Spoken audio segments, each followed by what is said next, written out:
बिस्मिल्लाहिर्रहमानिर्रहीम। Dear student, अस्सलाम वालेकुम। कोर्स टाइटल है business mathematics week number 4। Topics हैं system of linear equations and their applications, two variable system of equations and elimination method. ये topic जो है आज हम स्टडी करेंगे।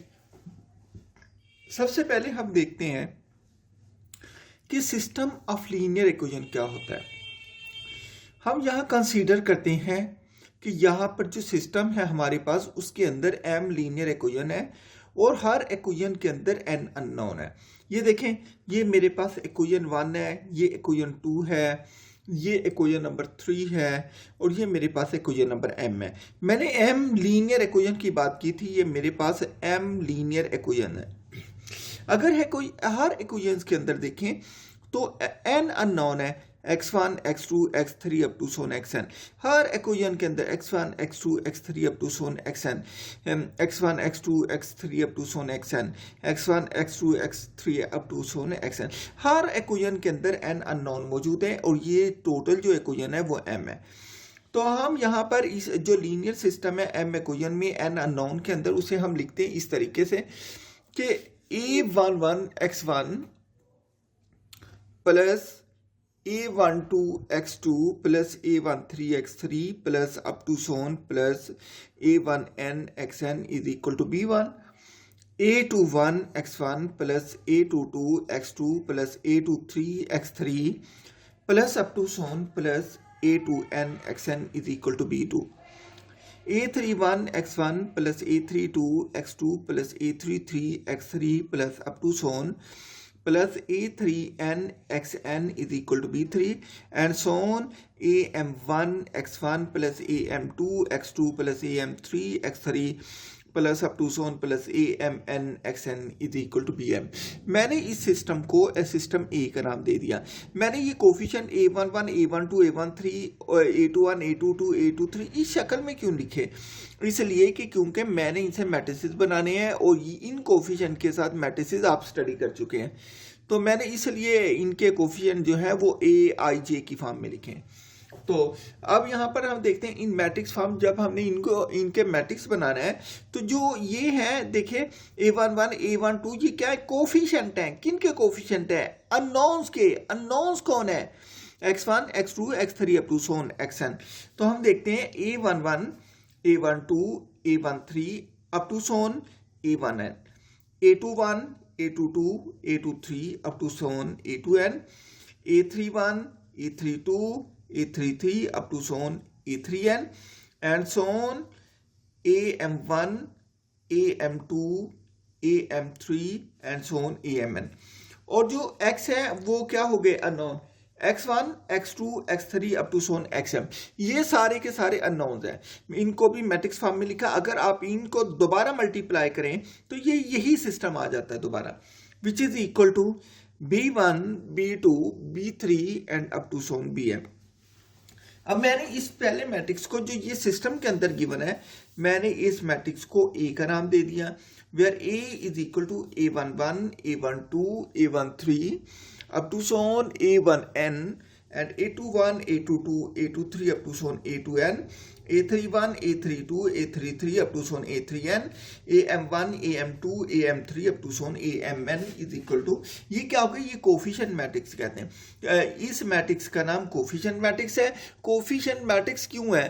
क्योंकि इसके अंदर जितने भी ये ए आई इस्तेमाल हुए हैं ये सारे के सारे x1 x2 x3 up to so on xn के अननोन के कोफिशिएंट हैं, इसलिए हम इसे कोफिशिएंट मैट्रिक्स कहते हैं।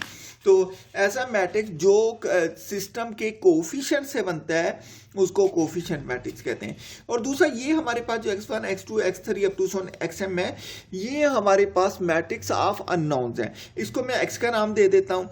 और इसी तरीके से जो हमारे पास ये वाला मैट्रिक्स है b1 b2 b3 up to so on bm, इसको हम सिंपल b का नाम दे देते हैं। याद रखें ऐसा मैट्रिक्स जिसके अंदर एक रो हो या एक कॉलम हो, उसको हम वेक्टर भी कहते हैं। आमतौर पे तो आपने सुना होगा ऐसा मैट्रिक्स जिसके अंदर एक रो हो उसे कहते हैं रो मैट्रिक्स, ऐसा मैट्रिक्स जिसके अंदर एक कॉलम हो उसे कहते हैं कॉलम मैट्रिक्स। लेकिन ऐसा मैट्रिक्स जिसमें एक रो या एक कॉलम हो उनको सिंपली वेक्टर भी कहते हैं। तो लिहाजा ये हमारे पास जो ये भी वेक्टर है और ये भी हमारे पास वेक्टर है, ये वाला एक्स वाला भी वेक्टर है और बी वाला भी वेक्टर है। इनका नाम मैं रख देता हूँ, इसका एक का नाम कैपिटल एक्स रख देता हूँ, दूसरे का नाम मैं बी रख देता हूँ। तो आप देखें मैंने इसे कह दिया x1 x2 x3 up to so on xm and b is equal b1 b2 b3 up to so on bm। इसको मैंने दोबारा इनके वैल्यू पुट की। मेरे पास जो सिस्टम था आप गौर करें तो सिस्टम मेरे पास ये वाला था, इसकी जगह पर मैंने a लिख दिया है, इस मैट्रिक्स की जगह पर मैंने a लिख दिया है, इसकी जगह पर x लिख दिया है इज इक्वल टू वैसे का वैसे, और इसकी जगह पर b लिख दिया है। तो देखिए हमारे पास मैट्रिक्स क्या हो जाएगा, हमारे पास मैट्रिक्स हो जाएगा इस शक्ल में ax is equal to b, ax is equal to b। यहां पर अगर अब मैं इसकी बात करूंगा, अगर इस मैट्रिक्स के अंदर सारे b जीरो हो जाएं तो सिस्टम होमोजीनियस हो जाएगा।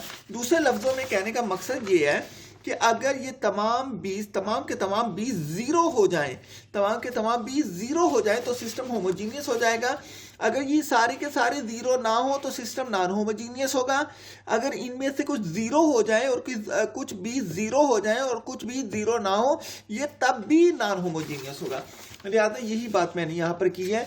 मैंने लिखा है इन system A if all element of B will be zero then the system A is homogeneous, that is matrix B is equal to zero। यहाँ पर मैंने कह दी ये पूरे का पूरा मैट्रिक्स जीरो का मतलब ये हर एलिमेंट जीरो है, then the system A is homogeneous। Number 2, if B is not equal to zero, अगर B जीरो ना हो तो तब क्या होगा, then the system A is called system of non homogeneous equation, तब सिस्टम नॉन होमोजीनियस हो जाएगा। यहाँ पर अगर कुछ b जीरो हो कुछ b जीरो ना हो तब भी नॉन होमोजीनियस हो जाएगा। Here the matrix A is called the matrix of coefficient of the system of linear equation। यहाँ पर मैंने कहा जो मैट्रिक्स A है, मैट्रिक्स A को हम कोफिशिएंट मैट्रिक्स कहते हैं, वही बात मैंने रिपीट कर दी है। नेक्स्ट है जी system of linear equation in two variable. दो वेरिएबल में लीनियर इक्वेशन को हम किस तरीके से सॉल्व करेंगे, तो इसके लिए हम क्या करते हैं, इसके लिए हम करते हैं अगर हमारे पास ये system a11 x1 plus a12 x2 is equal to b1, a21 x1 plus a22 x2 is equal to b2। देखिए अननोन भी दो हैं, इक्वेशन भी दो हैं, तो ऐसे सिस्टम को हम क्या कहते हैं, सिस्टम इन टू वेरिएबल। ये भी हमारे पास लीनियर सिस्टम है, linear system in two variable. इसे हमने मैट्रिक्स फॉर्म में लिखा है, तो मैट्रिक्स फॉर्म में क्या आ जाएगा, a11 a12 a21 a22, यहाँ पर x1 x2 is equal to b1 b2 आ जाएगा। यहाँ हम इस पहले मैट्रिक्स को a का नाम दे देते हैं, ये कोफिशिएंट मैट्रिक्स है, इसको मैट्रिक्स x का नाम दे देते हैं, इसको मैट्रिक्स b का नाम दे देते हैं। तो ये क्या बनेगा, ये a है, ये x है और ये b है। अब हम इसको एलिमिनेशन से सॉल्व करते हैं। एलिमिनेशन का पहला पॉइंट ये है, सबसे पहले आप ये फैसला करें कि आप किस वेरिएबल को एलिमिनेट करना चाहते हैं। ये मैं एलिमिनेशन का पहले प्रोसेस लिख रहा हूँ, प्रोसेस मैंने लिख दिया है ताकि आप इसको लिख के समझें। बाकी इसको करना बिल्कुल आसान है, ये आपको प्रोसीजर आपको याद भी होना चाहिए। सबसे पहले आप सेलेक्ट करें कि आपने किस वेरिएबल को एलिमिनेट करना है। उसके बाद जिस वेरिएबल को आपने एलिमिनेट करना है वो वेरिएबल दोनों इक्वेशन में मौजूद है, उस वेरिएबल का दोनों इक्वेशन में कोफिशिएंट बराबर कर दें, मतलब कोफिशिएंट उनके सेम कर दें। Make the coefficient same which we want to eliminate in both equation. इसके बाद हम देखेंगे अगर तो दोनों कोफिशिएंट सेम होने के बाद दोनों कोफिशिएंट के साइन भी सेम है तो दोनों इक्वेशन को सब्ट्रैक्ट करेंगे। अगर दोनों कोफिशिएंट सेम होने के साथ साथ उनके साइन डिफरेंट है तो उन दोनों को ऐड कर देंगे और वो एलिमिनेट हो जाएगा। If the sign of eliminating variable is same in both the equation then subtract both the equation. Number 5, if the resulting equation having one variable, if the resulting equation having one variable there is a unique solution to system, तो system का जो solution हो जाएगा वो unique हो जाएगा। ठीक है, substitute this value back into one of the original equation. इसके बाद हम क्या करेंगे, एक वेरिएबल तो हमें मालूम हो गया, हम उसकी वैल्यू पुट कर देंगे जो हम उसकी वैल्यू पुट कर देंगे जो वेरिएबल जिसकी वैल्यू हमें मालूम हो गई, उसकी हम वैल्यू दूसरे इक्वेशन के अंदर पुट कर देंगे, हमें वहां से वो वेरिएबल जो एलिमिनेट हो गया उसका आंसर भी मिल जाएगा। यही मैंने पहले बात की कि सबसे पहले वेरिएबल आप सिलेक्ट करें, उसके बाद कोफिशिएंट को सेम बनाएं। अगर तो कोफिशिएंट के साथ साथ साइन भी उनके सेम है, तो अगर साइन अपोजिट है तो दोनों को ऐड करके एलिमिनेट हो जाएगा। अगर साइन जो है वो सेम, अगर साइन सेम है तो दोनों को सब्ट्रैक्ट करेंगे तब एलिमिनेट हो जाएगा। If the resulting equation has one variable, अगर रिजल्टिंग इक्वेशन का एक वेरिएबल हो जाए, there is a unique solution to the system, तो इसका मतलब ये हुआ कि सिस्टम का सॉल्यूशन यूनिक हो जाएगा। ठीक है, substitute this value back into one of the original equation to get the value of variable that was originally eliminated। हाँ, उसके बाद हम क्या करेंगे, वो जो वेरिएबल जिसकी वैल्यू हमें मालूम हो गई है, हम उसकी वैल्यू जो गिवन इक्वेशन होंगी, इक्वेशन दो इक्वेशन होंगी, उसमें से किसी में भी पुट कर दें, आपके पास जो होगा वो आंसर आ जाएगा। ठीक है, अच्छा, उसके बाद भी जब आपने वैल्यू ले ली है तो उसके बाद दो ऑप्शन हो सकते हैं। मैं इसके हर एक की एग्जांपल अलग अलग करूंगा आगे चल के। अगर हम दोनों इक्वेशन को ऐड करें, पहला तो बात था ना कि एक एलिमिनेट हो गया, एक का आंसर निकल आया, जिसका आंसर निकला उसको इक्वेशन 1 या 2 में पुट किया और दूसरे का जो एलिमिनेट हो गया उसका आंसर भी आ गया। लेकिन अगर हम दोनों इक्वेशन को ऐड करें, आंसर आ जाए 0 इज इक्वल टू 0, तो इसका मतलब ये है कि दोनों इक्वेशन जो हैं वो इक्विवेलेंट इक्वेशन है और इस सूरत के अंदर जो सॉल्यूशन होंगे वो इनफाइनाइट हो जाएंगे। लेकिन अगर हम इन दोनों इक्वेशन को ऐड करें, दोनों इक्वेशन को ऐड करें और हम देखें कि आंसर जो हमारे पास आ रहे हैं वो इस तरीके का आ रहे हैं, 0 is equal to 5, 0 is equal to 5, तो हमारे पास जो स्टेटमेंट हो जाएगी वो फॉल्स स्टेटमेंट हो जाएगी। वो क्या हो जाएगी? फॉल्स स्टेटमेंट हो जाएगी। तो हम कहते हैं दी इक्वेशन आर इनकंसिस्टेंट। इस केस के अंदर जब स्टेटमेंट फॉल्स स्टेटमेंट हो जाए तो हम कहते हैं जो हमारे पास इक्वेशन है, जो सिस्टम ऑफ इक्वेशन है वो इनकंसिस्टेंट हो जाता है system, and there is no solution. Solution नहीं होता। इसको मैंने पहले डायग्राम से भी यहाँ पर आपको शो करके बता दिया है। मैंने कहा सबसे पहला स्टेप ये करें, सेलेक्ट द वेरिएबल, वो वेरिएबल सेलेक्ट करें जो एलिमिनेट करना है। डायग्राम से मैंने इसको बता दिया। नंबर 2, इसके बाद आप क्या करें, दोनों इक्वेशन को कंबाइन कर दें, मतलब या ऐड कर दें या सब्ट्रैक्ट कर दें और एक वेरिएबल की वैल्यू हासिल कर दें। अच्छा, इसके बाद अगर तो रिजल्टिंग इक्वेशन में एक वेरिएबल की वैल्यू आ गई है तो सॉल्यूशन यूनिक है। ठीक है, अगर वैल्यू नहीं आई बल्कि 0 इज इक्वल टू 0 आ गया तो इसका मतलब ये हुआ कि रिजल्टिंग इक्वेशन के जो सॉल्यूशन है वो इन्फिनिटी मैनी सॉल्यूशन है।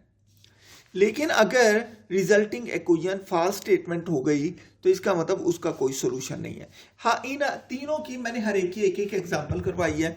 मैंने क्या किया, मुझे ये दो एग्जांपल नंबर 1 है, मुझे ये दो इक्वेशन गिवन है। उसने कहा कि solve the system of equation 2x + 4y is equal to 20 and 3x + y is equal to 10।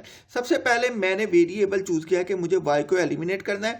यहाँ पर y का कोफिशिएंट 4 है, यहाँ पर y का कोफिशिएंट कुछ नहीं है तो 1 है। मैंने इसको 4 बनाना है। मैं ऐसे करता हूँ, इक्वेशन 1 को वैसे रहने देता हूँ और इक्वेशन 2 को -4 से मल्टीप्लाई कर देता हूँ। या ऐसा करें, इक्वेशन 2 को 4 से मल्टीप्लाई करके सब्ट्रैक्ट कर दें। 2x + 4y वैसे इज इक्वल टू 20। इसको मैंने जब 4 से मल्टीप्लाई किया तो ये 12x + 4y is equal to 40। जब सब्ट्रैक्ट करते हैं तो साइन बदल देते हैं। ये मैंने साइन चेंज किया, ये कैंसिल हो गया। इसका answer -10x is equal to -20 आ गया। और इसका आंसर क्या आया जी? इसका आंसर आ गया x इज इक्वल टू 2। अब स्टेप 2 के अंदर हम क्या करते हैं, ये जो आंसर आया इसको किसी भी इक्वेशन 1 में या 2 में पुट कर दें। जो भी इक्वेशन 1 ले लें, ये वाली 1 ले लें या ये वाली 2 ले लें, जिसमें मर्जी पुट कर दें, y की वैल्यू सेम आएगी। तो मैंने इक्वेशन 1 ली है, इसमें x की वैल्यू 2 पुट की है, यहाँ से इसको कैलकुलेट किया तो y की वैल्यू 4 आ गई। इसका मतलब x 2 पर y 4 आ गया। जो सॉल्यूशन है सिस्टम का वो यूनिक हो गया। एग्जांपल नंबर 2 है, solve the following system of equation by eliminating procedure. तो मैंने कहा इसको एलिमिनेटिंग प्रोसीजर से शो करते हैं। सिस्टम गिवन है 3x minus 2y is equal to 6 minus 15x plus 10y is equal to minus 30, ये इक्वेशन 2।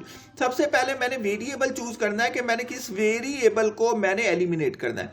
तो इसके लिए हम क्या करते हैं, हम इसमें x को चूज कर दिया कि हम x को एलिमिनेट करना चाहते हैं। तो इसको x को एलिमिनेट करना है तो मैं क्या करता हूं, मैं पहले को मल्टीप्लाई कर देता हूं। ये माइनस 15 है, ये 3 है, मैं इसको इक्वेशन नंबर 1 को 5 से मल्टीप्लाई कर दूंगा। तो मैं 5 से मल्टीप्लाई करने के बाद ये 15x minus 10y is equal to 30 हो गया, इज इक्वल टू 30 हो गया। मैंने इसके बाद इक्वेशन 2 को इसमें ऐड कर दिया, minus 15x plus 10y is equal to minus 30। ये भी कैंसिल, ये भी कैंसिल, ये भी cancel, answer 0 is equal to 0।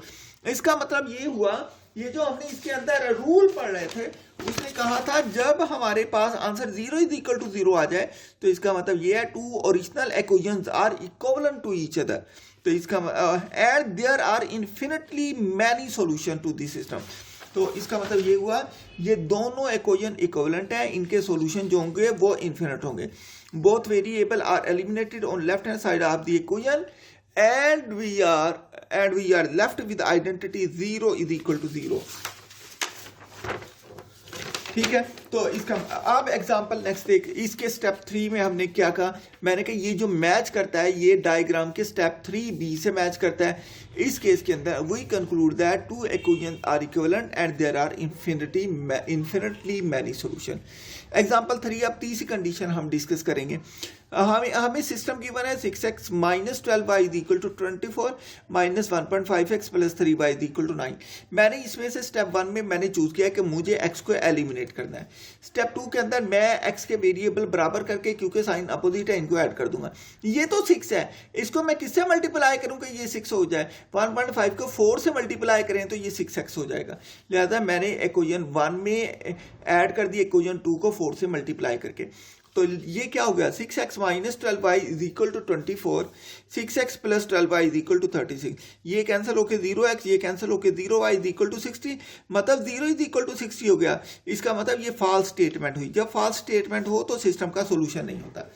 अब हम बात करते हैं जब हमारे पास जो सिस्टम आ जाए वो m क्रॉस 2 आ जाए, मतलब m रोज आ जाए और 2 कॉलम्स आ जाए। तो मतलब m रोज और उसके अंदर 2 कॉलम्स आ जाए, मतलब अननोन 2 आ जाए। तो फिर क्या करते हैं, इसके लिए भी वही तरीकाकार, सबसे पहले हम वेरिएबल 2 सेलेक्ट करेंगे, कोई सी 2 इक्वेशन सेलेक्ट कर लेंगे।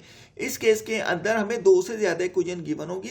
हम क्या करेंगे, पहली 2 इक्वेशन को सेलेक्ट करके बिल्कुल ऐसे जैसे पहले में सॉल्व किया वैसे ही सॉल्व करेंगे। तो मैंने क्या किया, मैंने कहा इफ इन स्टेप 1, पहला मैं कर रहा हूं, there is unique solution substitute the value found into the remaining equation in the system. ठीक है, उसके बाद हम जो बाकी वैल्यूज होती हैं वो रिमेनिंग सिस्टम के अंदर पुट कर देते हैं। ये क्वेश्चन हम करेंगे तो फिर आपको समझ आता चला जाएगा। ठीक है, तो if are remaining equation are satisfied by these value then solution is unique. If the values fail to satisfy any of the remaining equation there is no solution to this system. B है, if in step 1 there is no solution, there is no solution for system. अगर step 1 के अंदर कोई solution ना आए तो बाकी system का भी कोई सॉल्यूशन नहीं आएगा। In step 1, there are infinitely many solutions. 2 different equations should be selected and step 1 should be repeated. उसके बाद अगर हमारे पास ऐसा आ जाए कि हमारे पास सॉल्यूशन इन्फिनिटी मैनी आ जाए। इन्फिनिटी मैनी कब आते हैं, जब पहली 2 इक्वेशन को सॉल्व करेंगे आंसर 0 इज इक्वल टू 0 आ जाए। तो हम उसके बाद फिर 2 इक्वेशन को करके सॉल्व करके आंसर निकाल लेंगे। इसकी एग्जांपल देखते हैं। Determine the solution for the following system of equations. ठीक है, सिस्टम हमें गिवन है x plus 2y is equal to 8, 2x minus 3y is equal to minus 5, minus 5x plus 6y is equal to 8, x plus y is equal to 7। ठीक है, अब मैं क्या करता हूं, ये बताता है इसके रूल के मुताबिक इसने कहा है सबसे पहली 2 इक्वेशन सेलेक्ट कर लें, कोई भी 2 इक्वेशन सेलेक्ट कर लें। मैं पहली 2 सेलेक्ट करूंगा, ये मैंने पहली 2 इक्वेशन सेलेक्ट कर ली। पहली equation x plus 2y is equal to 8, दूसरी equation 2x minus 3y is equal to minus 5। तो मैंने कहा first we solve the equation 1 and 2। 1 और 2 को इसमें पहले मैंने चूज किया, मैं इसमें से किसको एलिमिनेट करना चाह रहा हूँ, मैं x को एलिमिनेट करना चाह रहा हूँ। तो मैंने क्या किया, इक्वेशन 1 को 2 से मल्टीप्लाई किया और उसमें से इक्वेशन 2 को सब्ट्रैक्ट कर दिया। तो हम देखते हैं हमारे पास क्या बचता है। हमने इसको देखा 2x + 4y = 16, 2x - 3y = -5, क्योंकि सब्ट्रैक्ट करना है साइन चेंज हो जाएंगे, माइनस प्लस प्लस ये कैंसिल हो गया, 7y = 21, y की वैल्यू 3 निकल आई। ठीक है, इसके बाद हम क्या करते हैं, y की वैल्यू बाकी इक्वेशन के अंदर पुट करते हैं। y की वैल्यू हम इक्वेशन 1 के अंदर पुट करके x निकाल लेते हैं। y की वैल्यू को मैंने इस इक्वेशन 1 के अंदर ही पुट किया, इसी इक्वेशन 1 के अंदर पुट कर दिया, यहाँ से x की वैल्यू आ जाएगी।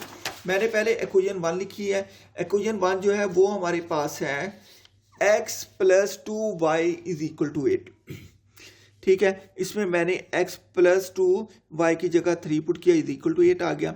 x + 3 = 6 = 8, 8 में से 6 को माइनस किया, x = 2 आ गया। अब स्टेप 2 है, स्टेप 2 के अंदर हम कहते हैं दी solution 2, 3 is tested by substituting into equation 3 and 4। अब वो जो इक्वेशन जिनको मैंने पहले सॉल्व नहीं किया उन दोनों इक्वेशन को अलग अलग लिया। ये इक्वेशन 3 है और ये इक्वेशन 4 है। 1 और 2 को हम सॉल्व कर चुके हैं, इक्वेशन 3 ले ली, इक्वेशन 4 ले ली। अब यहाँ से जो वैल्यू आई है x = 2, y = 3, ये इनमें पुट करते हैं। x की जगह मैंने 2 पुट किया, y की जगह 3 पुट किया, मैंने देखा दोनों साइडें बराबर आ गई। इसका मतलब इस इक्वेशन के लिए तो दोनों साइडें बराबर आ गई। अब इस इक्वेशन का क्या बनते हैं, जब मैंने इसमें x और y की वैल्यू पुट की, ये हो गया 2 + 3 = 7, 5 इज नॉट इक्वल टू 7, ये बराबर हो गई, ये बराबर नहीं हुई, सेटिस्फाई सबको होना चाहिए इक्वेशन को। तो since 2, 3 does not satisfy the equation 4, there is no unique solution to this system of equation। इसका मतलब ये है कि सिस्टम ऑफ इक्वेशन का कोई सॉल्यूशन नहीं है। आपने इसके रूल के अंदर भी देखा था, जब हम इसको स्टडी कर रहे थे, हमने कहा था कि अगर हम उसको सब्स्टिट्यूट करें, if in step 1 there is a unique solution, substitute the value found, जब दोनों बराबर आ गए, लेकिन if the values fail to satisfy any of the remaining equation, there is no solution to this system. तो solution का, तो system का कोई भी सॉल्यूशन नहीं होगा। इस केस के अंदर मैंने 4 लाइनें, एक x + 2, इसका मैंने ग्राफ बनाया, x + 2y का, इसका ग्राफ ये बना, ये लाइन है, आप भी ग्राफ बना सकते हैं। दूसरी लाइन का ग्राफ बनाया, तो इसका ग्राफ जो बना है दूसरी लाइन का 2x - 3y, 2x - 3y = -5, इसका ये बना है। अब तीसरे को ये -5x + 6y = 8, ये जो थी -5x + 6y = 8, ये इसकी इक्वेशन है, ये इसकी इक्वेशन है इस लाइन की। तो अब देखें, ये 3 इक्वेशन जो है, ये 3 इक्वेशन एक ही पॉइंट पे इंटरसेक्ट कर रही हैं, लेकिन चौथी इक्वेशन जो सेटिस्फाई नहीं हुई वो उस पॉइंट से पास नहीं करेगी। ठीक है, ये मैंने आपको समझाने के लिए इसका ग्राफ बना के समझाया। ठीक है, इसको अच्छे तरीके से देख लें। इसके अलावा इसकी एक्सरसाइज है पेज 96 पर, आप उसको जो है उसको आप खुद सॉल्व करें।